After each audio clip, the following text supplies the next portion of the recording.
Well, good morning, Bob. Good morning, Bill. This is the first Monday after all that turkey. Oh, you have a lot of turkey? I had a lot of turkey, a lot of other things too. And so let's talk today. We're talking about automated valuation models, or AVMs for short. Yeah, you know Close is good. Close is good. It's sort of like the turkey. You're being close to the turkey, close to, is it pecan or pecan pie? I didn't have either one. Pumpkin. You have any pumpkin pie? Pumpkin. You Pumpkin? said. Well, how about pecan or pecan? You have any pecan pie? I did not. But you had some pumpkin? I did. Okay. With Well, cream. Oh. So, there's some ice cream? No ice cream. Oh, what's wrong? I don't know. So let's talk about, look, that's just close to that, you just garner those calories, right? Exactly. Let's talk about being close to the value estimate. There are a lot of things lenders can do when they make a loan. And one of the things they would like to do is, the old knock on the appraisal is it takes too long and costs too much. Right. And so they like to do something less, especially if the lender's paying for it. Right. Right? If they're not paying for it, if the borrower's paying for it, who cares? Right. And in equity markets, you know, when they're giving a second mortgage or a line of credit or something, they end up paying for it, and they would generally like to use some kind of a model. Because or something less than an appraisal. Right. You know, something is fast and relatively inexpensive, and so there's been a lot of use of automated valuation models, AVMs. That has gone away for a while. There hasn't been much of that. First of all, there's no equity. Well, okay, so let's back up. Okay, let's back up. We had erosion in equity, right? And then the second thing we had is all of a sudden the accuracy of the number became important. Yeah. Okay, and so how good that number was, it used to be, it was just close. Right, yeah. Well, I mean, the way it used to work is that you'd run an AVM, and if it made the number, you were good. Then you were good. And if it didn't make the number, then you'd do something else. Run another AVM. Just run another AVM, or even go out for an appraisal or a desktop review or something. And the problem is that even the best AVM the very best might be say 85% of the AVMs would be within 10%. Yeah, let's talk about what best means. All right, let's talk about what best means now. Okay, so let's start with differences in price points. So an appraisal, depending on where you are in the country and the type of appraisal form that you have the appraiser complete, is somewhere between $300 and $500 generally. Depending on the complexity of the property. Exactly. There are unique properties and there are high-end properties and that go for $1,000 or $2,000, but in general, somewhere between $300 and $500. Right. Now an AVM goes in the range of somewhere between $5 and $25, depending on the volume discounts and how accurate and do you want it verified and all that stuff. Sure.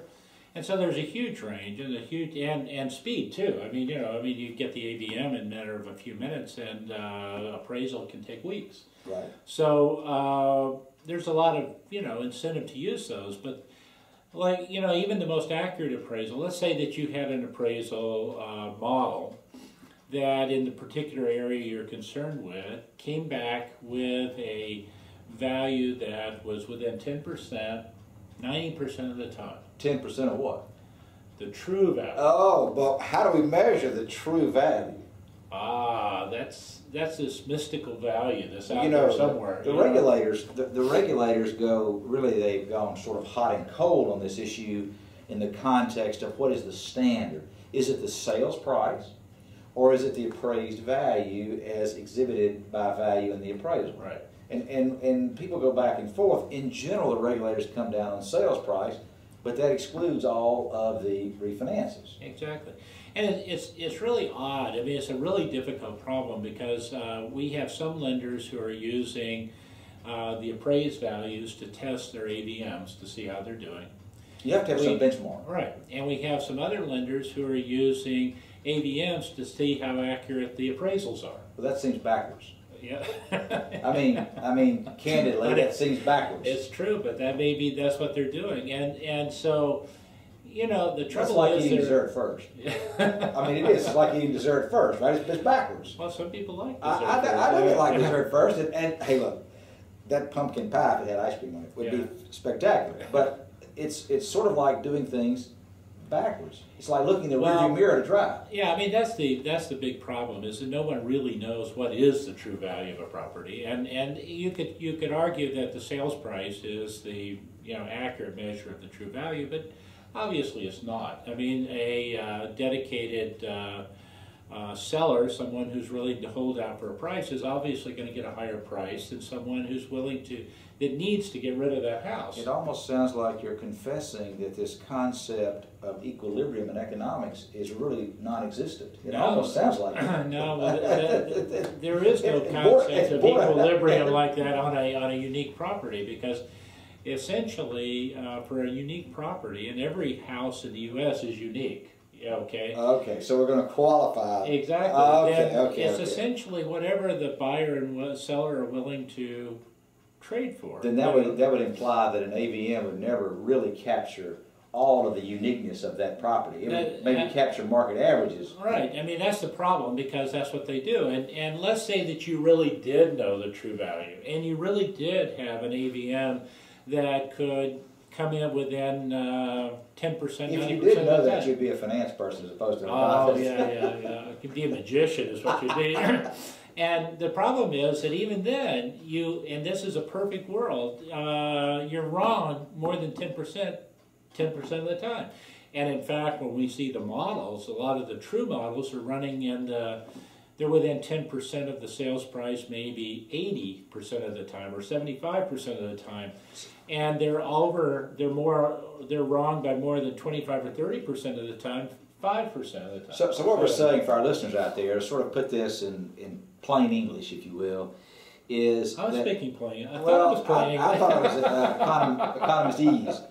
To put this in plain English, what we're talking about is, if the true value really is $200,000, then let's take plus or minus 10% or $20,000. We're saying that an AVM, a good AVM, is going to get us with between 180 and 220 a very high percentage of the time.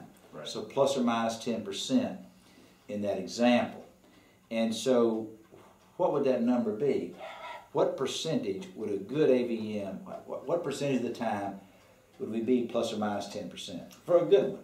Generally, they're running in the 80-85% of the time. So 85% of the time, if the true value is $200,000, 85% of the time, we're going to have a model that gives us a number between 180 and 220 for those of you out there. 15% of the time, it's going to be way off base. Right. And the key is to know when it's going to be way off base. Right. And so if the true value of the property is $200,000 and you've got a contract on the table for $200,000 and it comes in for this very good AVM at $180,000, you don't have a deal. You got a problem. So right? Really we're only talking about the upper half of the distribution. Upper half of the distribution is the only one that's relevant, right? Exactly. And so if it comes in too high, okay, now you're fine, you can do the deal, but now you've got an inaccurate value. How often does it come in with the true value? Oh, that's not very often. That's like love. And how do we measure the true value? What's the benchmark? But really what we're talking about is what's the distribution around that. Right. And so, I mean, they're a good general measure, but one of the things that we do periodically to help our clients is that we just give them 5 sales in the area that are similar properties, so that they can look at that and say, well, is the sales price that the buyer and seller have agreed on reasonable? That's consistent with some of the other sales around there. And that's really what the institution wants to know most of the time. Right.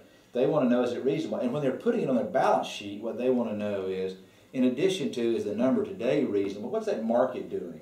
What is my exposure going to be over time? Exactly. And, that's real important. And the good news for the end of this year is that the markets are all seeming to improve right now. Getting more sales, more new construction, prices are going up, interest rates are staying down. All's good. I seem to feel that you have plenty of holiday cheer on the horizon. Well, it's almost Christmas time. So, this is FNC's Morning View. I'm Bill Rayburn with Bob Dorsey. You all have a fantastic week.